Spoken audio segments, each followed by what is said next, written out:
Première. Bonjour Jules Cohen. Bonjour. Alors votre association, l'association des entrepreneurs Kanak, fête sa première année vendredi. Quel est le bilan de cette première année d'existence ? Alors, un bilan, on va dire, très positif, malgré le fait que ces un an ont été impactés par le Covid-19. Donc, pour rappel, l'Assemblée générale constitutive de l'association a eu lieu au mois d'août 2019. Et donc, depuis cette date, on a réalisé un certain nombre d'initiatives. On a fait un premier séminaire en décembre 2019. Ensuite, après, on a rencontré un certain nombre d'acteurs économiques. On a participé donc au débat qui ont été engagés par le gouvernement de la Nouvelle-Calédonie avant la loi sur la relance économique. On a rencontré le président du Congrès, on a rencontré le Sénat coutumier, on a rencontré les organisations patronales, le MEDEF, la CPME, la FANC, la DIE. Bref, on a rencontré beaucoup de monde cette année. Et on s'est aperçu, lorsque l'on a fait un petit peu le tour de ces interlocuteurs, on s'est aperçu que le message qui nous a été donné, c'est de dire aujourd'hui, la voix de l'entrepreneuriat kanak est absente du débat public. Et pour autant, quels sont les retours que vous avez eus au-delà de il n'y a pas de voix pour l'entrepreneuriat kanak? Est-ce que vous avez été bien accueillis? Est-ce que la CPME, le MEDEF, la DIL, le gouvernement sont allés dans votre sens? Oui, bien sûr. Parce que, comme je disais tout à l'heure, aujourd'hui, l'entrepreneuriat kanak n'est pas audible, on va dire, au niveau du débat public, au niveau des propositions qui sont faites aujourd'hui. Et aujourd'hui, donc ces interlocuteurs accueillent favorablement la création de l'AEK. Donc voilà, aujourd'hui, on tire un bilan très positif. Le 15 août dernier, on a organisé, par exemple, un séminaire sur le développement à Vaud. On essaye aussi de décentraliser nos actions sur le terrain, être au plus proche de nos adhérents. Vous parliez de bilan positif au-delà des bons retours des institutions. En quoi ce bilan a été positif durant cette première année ? Le bilan a été positif parce que, comme je disais tout à l'heure, c'est important déjà de rassembler les entrepreneurs et d'écouter leurs doléances, de recenser leurs besoins. Dans un second temps, on va mettre en place un certain nombre de choses qui correspondent aux besoins exprimés par les entreprises kanak. Vous savez que, alors je le dis très fortement, notre association n'est pas une association sectaire ou communautaire. C'est parce que l'entrepreneuriat kanak rencontre un certain nombre de difficultés qui lui sont propres. Lesquelles ? Le foncier, par exemple. Paradoxalement, en zone coutumière, il y a de la terre, il y a des espaces libres. Et aujourd'hui, des promoteurs ont du mal à mettre en place leurs projets parce qu'ils ne trouvent pas de foncier pour réaliser leurs projets. Donc voilà, on a un certain nombre de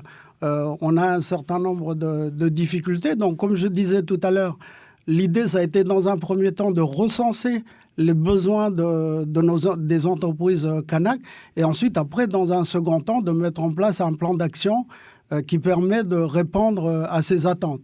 Juste un exemple, là, au mois de septembre, nous allons organiser une formation sur les appels d'offres parce qu'on s'est aperçu que des entreprises Canac n'arrivent pas à répondre à des appels d'offres. Et donc, voilà, on met en place cette formation. Elle est en train d'être finalisée.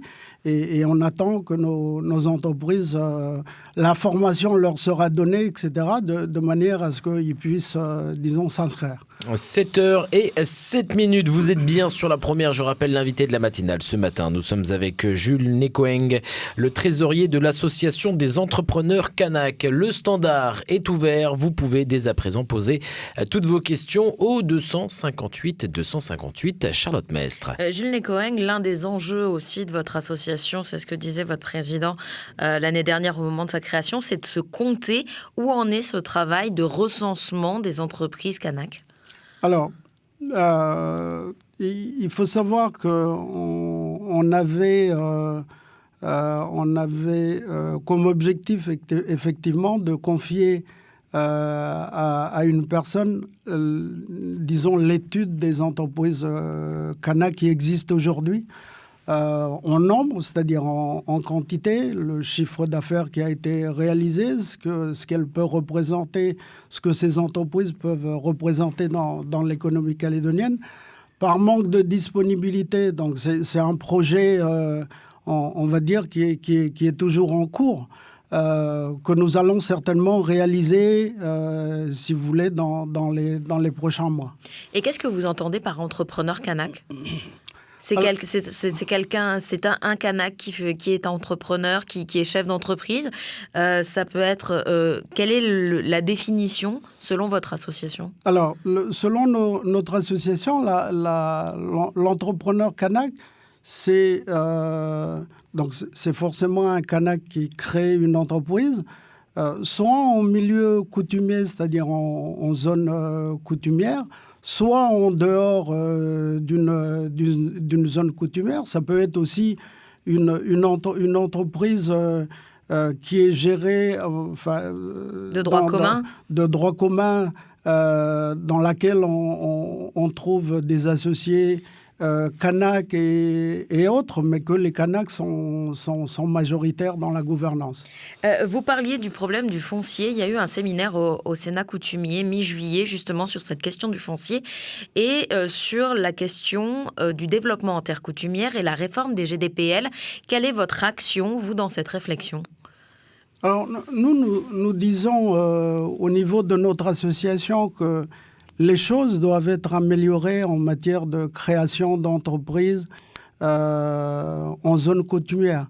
Mais il ne faut pas non plus oublier qu'aujourd'hui, des exemples... il y a des projets qui ont déjà été réalisés. Vous prenez par exemple le Koulnoué village à Yingen. C'est un montage qui a été fait avec un GDPL, c'est-à-dire que les propriétaires fonciers sont regroupés au sein du GDPL et ils sont partie prenante dans la gestion et dans l'actionnariat de cet hôtel. Pareil dans les hôtels des îles, le Djehou village, le Nengoné village, etc. On s'est calqué sur les mêmes montages. Donc aujourd'hui, ce sont des dispositifs qui existent. Maintenant, comme le soulignaient fort justement les responsables de la Fédération des GDPL, aujourd'hui, le GDPL n'a pas de... disons, au niveau des banques, la responsabilité est trop diluée, etc., de manière à lui accorder... disons, des financements. Donc aujourd'hui, il faut peut-être réfléchir à améliorer de quelle manière, point d'interrogation, mais il faut que tout le monde réfléchisse sur ce sujet. Et nous sommes prêts à contribuer à ce débat. Et quelle serait votre contribution ? Quelles sont les pistes de réflexion que vous pourriez amener ? Comme je disais tout à l'heure, c'est-à-dire qu'aujourd'hui, les GDPL sont déjà partie prenante d'un certain nombre de projets économiques. La réticence aujourd'hui vient plutôt des organismes financeurs, des organismes financiers comme les banques, etc.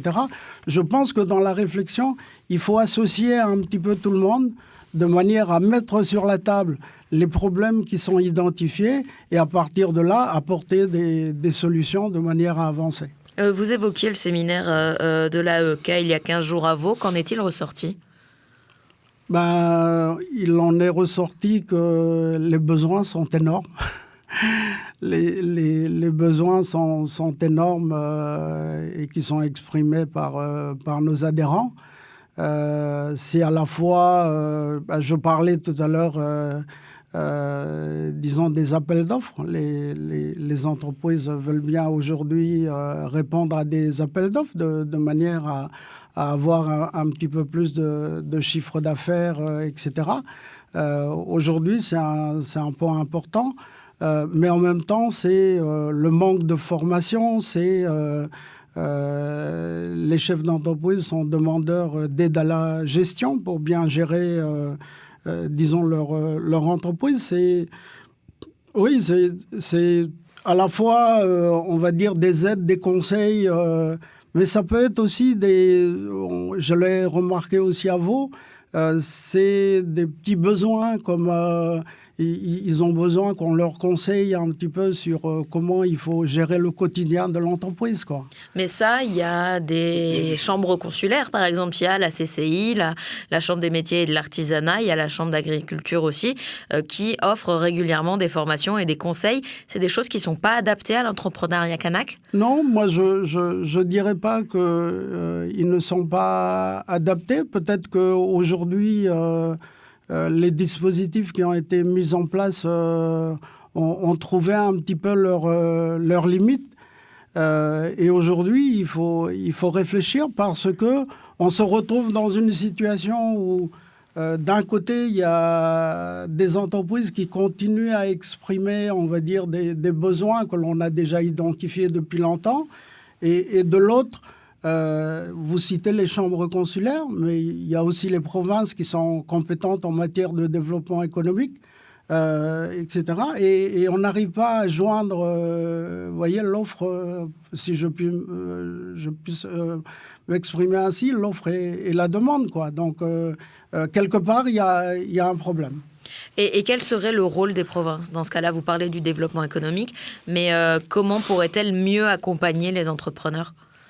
Alors, moi, je rappelle déjà que les provinces sont compétentes en matière de développement économique. Déjà au travers des codes d'investissement, hein, les provinces aujourd'hui peuvent aider les projets à se concrétiser en leur octroyant un certain nombre d'aides, des subventions, des prêts, etc. Il y a toute une panoplie d'aides aujourd'hui que vous trouvez dans les codes des provinces. Ensuite, après, les provinces peuvent accompagner aussi les entreprises parce que forcément, hein, je disais tout à l'heure, les entreprises aujourd'hui se plaignent qu'il n'y ait pas suffisamment d'accompagnement. Vous prenez une entreprise, l'entreprise, bien sûr, demande de l'argent pour financer son investissement, mais le chef d'entreprise demande à être accompagné dans cette nouvelle aventure. Mais est-ce que c'est vraiment le rôle des provinces d'accompagner ? Est-ce que c'est pas plutôt le rôle justement d'organismes comme les chambres consulaires ou comme l'ADI ou d'autres organismes ? Oui, aujourd'hui, les chambres consulaires les provinces peuvent s'appuyer sur les chambres consulaires. Mais c'est bien les provinces qui sont compétentes en matière de développement économique.